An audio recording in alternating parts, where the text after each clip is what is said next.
কৃষ্ণ মোৰ এটি নতুন ভিডিঅ'লৈ আপোনালোক সকলোকে স্বাগতম জনাইছোঁ।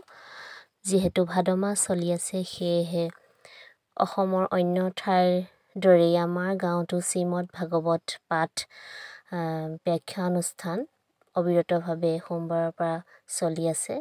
আমাৰ গাঁৱৰ পৰিৱেশ এক উদুলি হৈ পৰিছে। গাঁৱৰ সকলো লোক নামঘৰলৈ অহা যোৱাতে এইকেইদিন ব্যস্ত হৈ আছে। আমিও নামঘৰতে ব্যস্ত হৈ থাকিবলগীয়া হৈছে। নামঘৰৰ এক পৰিৱেশটো আপোনালোকক ভিডিঅ'ৰ জৰিয়তে সৰু ভিডিঅ' কৰি ৰাখিলোঁ। সৰু ভিডিঅ'ৰ জৰিয়তে আপোনালোকক দেখুৱাবলৈ যত্ন কৰিলোঁ। ভিডিঅ'টো চাওঁ আহকচোন। আপোনালোকেও দূৰৰ পৰাই আমাৰ নামঘৰত সেৱা জনাব পাৰে আৰু ব্যাখ্যা অনুষ্ঠানৰ এক মুহূৰ্ত আপোনালোকেও ঘৰতে দূৰৰ পৰাই চাওক ভিডিঅ'টোৰ জৰিয়তে।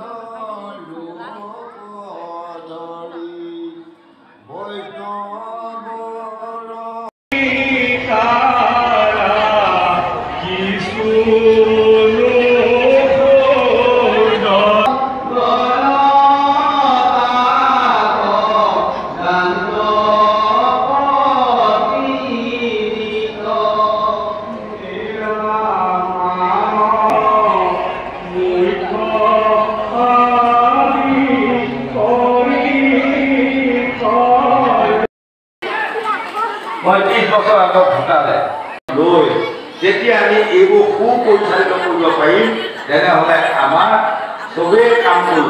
যেনে লোভৰ পৰিৱৰ্তে সন্তুষ্টি প্ৰকাশ কৰা স্বভাৱ আহি যাব বা জ্ঞান আহি যাব নহয়। মোহৰ পৰিৱৰ্তে ত্যাগ স্বীকাৰ কৰা গুণ গৰিমা আহি যাব। যেতিয়া আমি সাধুবোৰ পাওঁ ধৰি মাথাত লৈ হৰিনাম হৰিকীৰ্তন শুনা অভ্যাস কৰিম।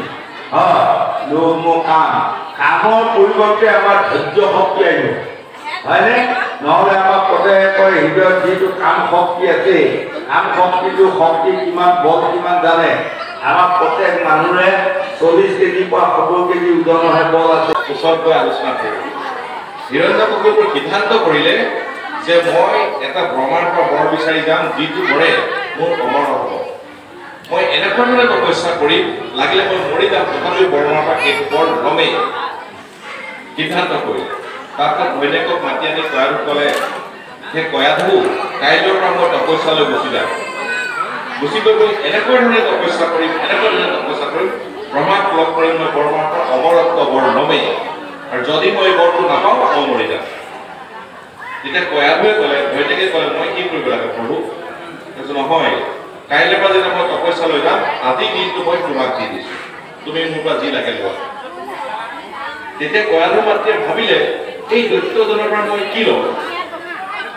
ভাবিলে ঠিক আছে, তেওঁ কৈছে যে আজি দিনটো মই তোমাক দি দিম। তেতিয়া কয়াধু মাতৃয়ে ক'লে, সেই ৰাজন প্ৰথমতে তুমি খংটো ত্যাগ কৰিব লাগিব।